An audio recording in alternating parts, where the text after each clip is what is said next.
I actually had a really bad fall in 1999, had surgery that day on my ankle.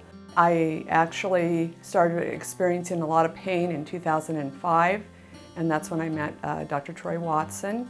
He suggested at that time an ankle fusion, and I was like, no, I'm not going to have an ankle fusion. I had experienced so much pain in the break and the surgery and the time afterward of healing that I thought I never want to have surgery again as long as I live.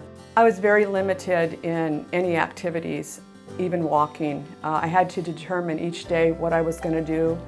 We had 2 teenagers at that time and a lot of driving and school activities, and I couldn't participate in many things, and I was in constant pain. Finally, I was in enough pain and had such a sedentary lifestyle. I was putting on a bunch of weight.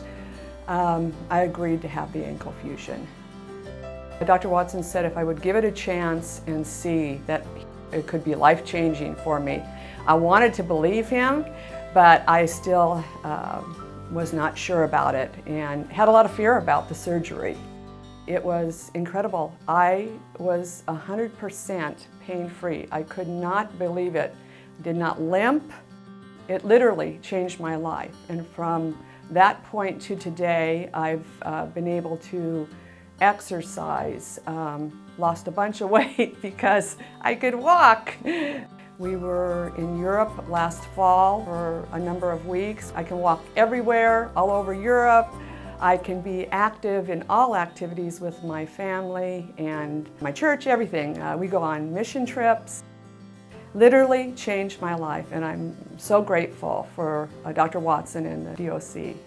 Yeah, for me it was about 2010. I was on a trip, a business trip, and my ankle started to swell up, and I knew I hadn't sprained it or anything. So I did my own treatment for about 6 months but it was painful. And I finally came in to see Dr. Watson, and they took an x-ray, and I had from numerous ankle sprains and old age and sports injuries and things like that. My ankle had had some bone deterioration is what it turned out to be. Dr. Watson said the options were ankle fusion or ankle replacement. My wife had been so successful with the ankle fusion that I decided to go with the ankle fusion. When I had the surgery, my wife hers was done in a hospital. She had spent about 2 days in the hospital, and then she had no weight bearing for quite some time, 2 months I think, no weight bearing. Mine was done an outpatient at the Desert Orthopedic outpatient on Desert Inn Road, and I was in and out same day. I don't remember how many hours, and went home, and I was no weight bearing for about 6 weeks. I had gotten so used to limping, probably a year later, my wife would see me limping and say, quit limping, because that had become your normal walk, was to limp. So I actually had to think about that and not limp, even though I felt nothing in the ankle. I had limped for so long. That was just a normal way of life. So probably about 5 months I was pain-free and pain-free ever since. I knew that I was going to be down for a while, but those 5 or 6 months that you're out of commission are nothing compared to the rest of your life. I simply chose the ankle fusion because it was so successful with my wife. I decided to go with that. So that's why I had the fusion and not the replacement.